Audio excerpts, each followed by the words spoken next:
over the course of the last 48 hours or so, I ended up experiencing two of my most favorite uses of the Dolly-Zoom, and both films were released in the last month or so in 2025. And weirdly, nobody's talking about either use yet. So yeah, allow me to throw my hat into the ring and be giddy for a moment. Last year on the internet, it seemed like everyone was falling over themselves trying to lay praise for the split diopter shot. The one that I can think of most at the front of my mind was from Strange Darling, which, by the way, I had always just called that the deep focus shot, which I guess isn't in fashion to call it that anymore. And honestly, I never understood the obsession because the technique is practically commonplace now. But the dolly zoom from one battle after another, that had me smiling like an idiot. For the first time in years, it felt like something that happens inside the frame. Felt like a genuine ride, an actual physical sensation I wasn't expecting. Maybe the reason people aren't buzzing about it is because it's not an obvious dolly zoom. During the third act chase sequence, DP Michael Bauman uses the natural hills of the road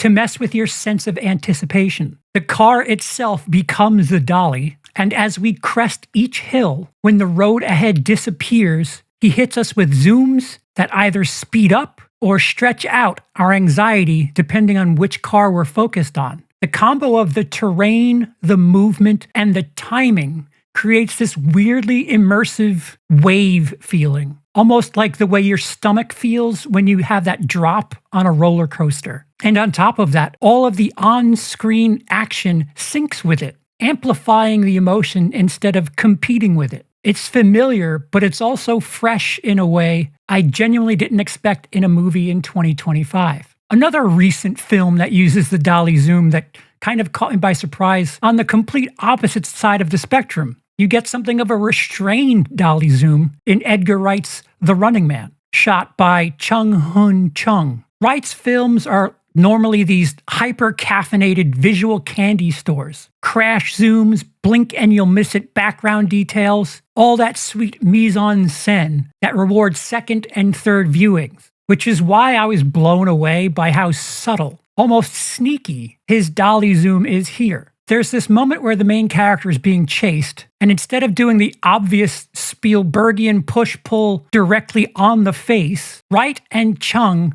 frame it through a hallway and a doorway behind him. And as the threat closes in, the dolly zoom shifts our emotional focus behind the character, turning the corridor into this claustrophobic pressure chamber. What makes it clever is that he's already anxious. We're not seeing a new emotion spike. We're seeing an existing one get recontextualized. It's Edgar Wright taking a flashy cinematic tool and using it with more restraint than he probably would normally do. And honestly, that surprised me as much as the moment itself. So yeah, two films over the course of a weekend, two wildly different executions of the same technique, but both landing for completely different reasons. But now I'm curious, to you, what recent dolly zoom uses would you recommend I check out? Be sure to click like and subscribe, and we'll see you on the next one. Give me a shot.